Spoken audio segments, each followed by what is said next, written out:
అందరికీ నమస్కారం. మన ఈ మధ్య నిజామాబాద్‌లో మేము సంక్రాంతికి వస్తున్నాం ఈవెంట్ చేయడం జరిగింది. అది నిజామాబాద్ పట్టణంలో ఫస్ట్ టైం. ఇంతకుముందు ఎప్పుడు మన దగ్గర సినిమా ఈవెంట్స్ పెద్దగా జరగవు. అప్పుడు ఒకసారి ఫిదా సక్సెస్ మీట్ ఒకటిసారి పెట్టాము. మళ్ళీ సంక్రాంతికి వస్తున్నాం చేసాం.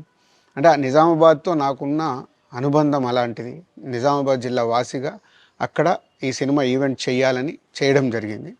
పోతే ఆ ఈవెంట్‌లో నేను మన కల్చర్‌లో ఉండే మన దావత్ గురించి, మటను, తెలగల గురించి సంబోధించాను.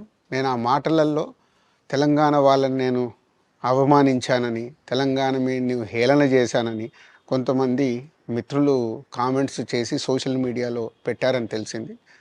నా ఉద్దేశం అదే స్పీచ్‌లో లాస్ట్‌లో చెప్పడం జరిగింది.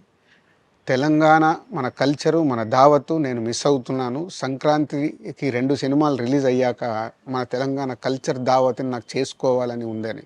సో, మన కల్చర్‌ని అభిమానిస్తాను నేను. అదే అర్థం చేసుకోకుండా దాన్ని కొందరు సోషల్ మీడియాలో రాద్ధాంతం చేస్తున్నారని తెలిసింది.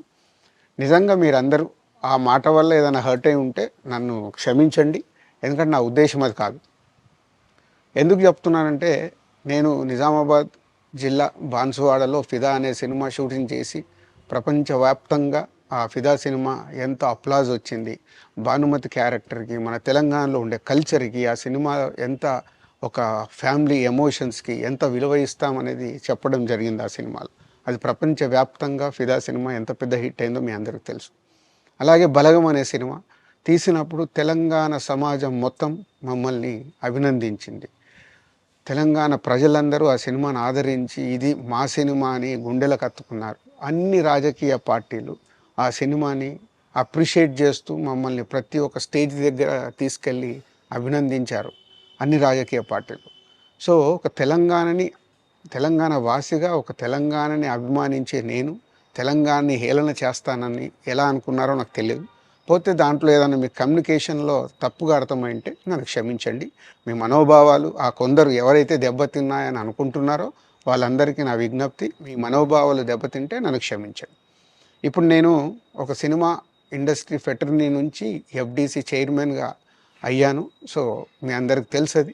సో, ఇటు సినిమా ఇండస్ట్రీకి, అటు ప్రభుత్వానికి మధ్యలో ఉంటూ సినిమా ఇండస్ట్రీకి అవసరపడ్డట్టుగా నేను అన్ని సహాయ సహకారాలు చేస్తూ ఈ హైదరాబాద్లో హెల్దీ వాతావరణము తెలుగు సినిమాకి, తెలంగాణలో అభివృద్ధి చెందాలనుకునే యువతకి అందరికీ నేను ఉపయోగపడేలాగా ఉండాలి.